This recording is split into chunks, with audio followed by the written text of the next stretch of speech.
皆様サワディークラップ。東北経済北陸元ブロガーの元海軍兵曹長の孫です。本日は2565年令和4年西暦2022年の2月上旬です。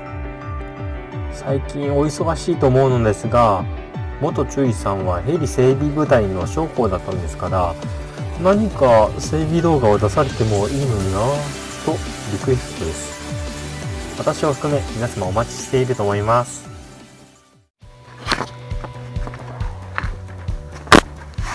さて今回は車のシートのティルトレバー、学術的な表現をしますと、引いたらシートがバターンのあれの交換です。動画部分自体は完全ノーカットでいこうと思います。部品は送料込みで約1000円ぐらいでした。発送元はグアンジョーなので、いわゆる広州市ですね。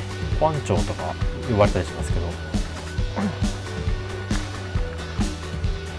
中国に駐在している時にこの年式のフィエスタは1台たりとも見かけなかったんですが、なんで部品があるんでしょうかね。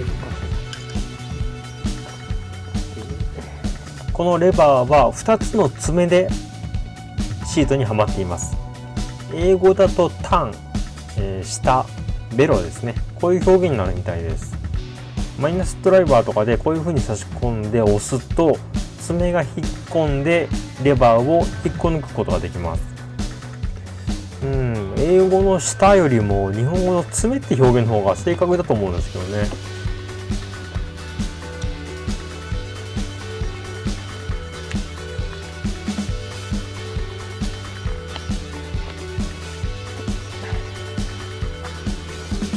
マイナスドライバーを2本突っ込みましたが、爪への手応えがなかったんで、引っ張ってみたら抜けました。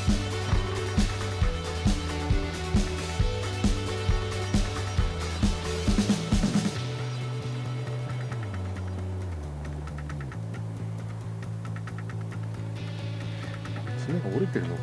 見ると上側の爪が折れてなくなっていました。これのせいでワイヤーをうまく引っ張ることができず、シートのティルト機能が失われたと思われます。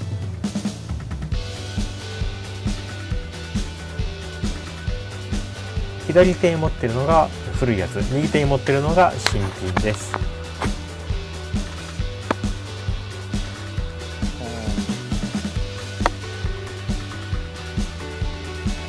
そしてこのレバー部分なんですけども、とても便利なことに、叩いてはめるっていうだけでもうインストール完了です。爪を起こして引っこ抜くという作業から逆算するに、ぶち込むだけで済むのはわかるんですけども、これは便利ですね。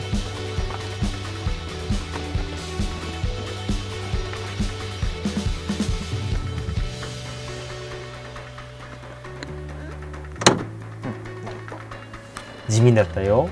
誰の役に立つの？元中尉さんの整備動画が見たいなという方は、なぜか高評価ボタンをポチッとお願いいたします。ではまた別の動画でお会いいたしましょう。バイバイ。